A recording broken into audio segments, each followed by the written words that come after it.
அன்பான fix channel நேயர்களே, நாம் இன்றைக்கி ஒரு சுவாரஸ்யமான டாபிக் தான் பார்க்க போகிறோம். அது என்னென்னா 1/10/1928 இந்த தேதியில் பிறந்த ஆண் அல்லது பெண் யாராக இருந்தாலும் சரி, அவங்களுடைய வாழ்க்கை எப்படி இருக்கும், அவங்களுடைய குணாதிசயங்கள் எப்படி இருக்கும், அவங்க என்ன செய்யணும் என்ன செய்யக்கூடாது, வாழ்க்கையில் எதை செஞ்சால் அவங்க முன்னேறலாம், எது லக்கு, எது ஃபேவர் பண்ணும், இதெல்லாம் நம்ம இந்த வீடியோவில் பார்க்க போகிறோம். சரிங்களா?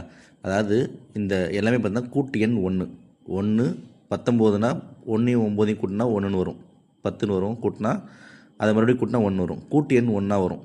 ஸோ 1 10 19 28 இந்த 4 தேதியில் எந்த மாதம் எந்த இயரில் பிறந்த ஆணாக இருந்தாலும் பெண்ணாக இருந்தாலும் யாராக இருந்தாலும் சரி, அவங்களுக்கான வீடியோ தான் இந்த வீடியோ. இந்த வீடியோ ஸ்கிப் பண்ணால் பாருங்கள். அண்டு நம்ம சேனலில் யாராவது சப்ஸ்கிரைப் பண்ணலாம் சப்ஸ்கிரைப் பண்ணிக்கோங்க.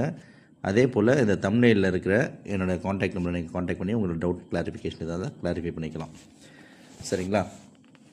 சரி, பொதுவாக இந்த 1 19 10 28 இந்த தேதியில் பிறந்தவங்க சூரியனுடைய அம்சத்தை சார்ந்தவங்க.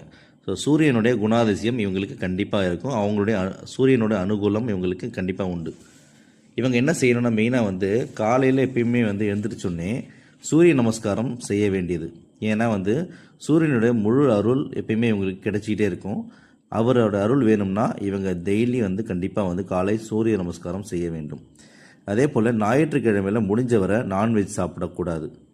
பொதுவாக பார்த்திங்கன்னா இந்த சூரியனுடைய ஆதிக்கம் பெருஞ்சவங்க பார்த்திங்கன்னா மன வலிமையோட உடல் வலிமை ஜாஸ்தியாக இருக்கும். ஸோ கட்டுக்கோப்பாக இருப்பாங்க, ஜெய்ஜானிக்காக இருப்பாங்க. இவங்களை பார்த்தாலே ஒரு 10 பேர் முன்னாடி இவங்க போகிறப்ப இவங்க தனியாக தெரிவாங்க. பொதுவாக உயரமாக இருப்பாங்க. ஜிம்னாஸ்டிக்லாம் பண்ணுறவங்களும் இந்த சூரிய ஆதிக்கம் பெற்ற நம்பர்கள் இருக்குல்ல, 1 10 19 28 இந்த நம்பரில் இருக்கவங்களாம் பார்த்தீங்கன்னா இந்த ஜிம்மில் போகிறவங்களாம் பார்த்தீங்கன்னா இந்த மிஸ்டர் தமிழ்நாடு, மிஸ்டர் இந்தியா அந்த மாதிரி பட்டத்தை வாங்குவாங்க ஈஸியாக. சரிங்களா? அதே போல் இந்த சூரியனுடைய ஆதிக்கம் சொல்கிற இந்த ராசி பார்த்திங்கன்னா சிம்ம ராசி, சிம்ம லக்னம். இந்த சிம்ம ராசி சிம்ம லக்னத்தில் பிறந்தவங்களாக இருந்தால் இன்னும் அதிர்ஷ்டம். ஏன்னா 1 10 19 28 இது சூரியனுடைய நம்பர். அதே போல் பார்த்திங்கன்னா இந்த சூரியனுடைய ராசியான சிம்ம ராசி சிம்ம லக்னத்தில் பிறகுதும் நல்லது.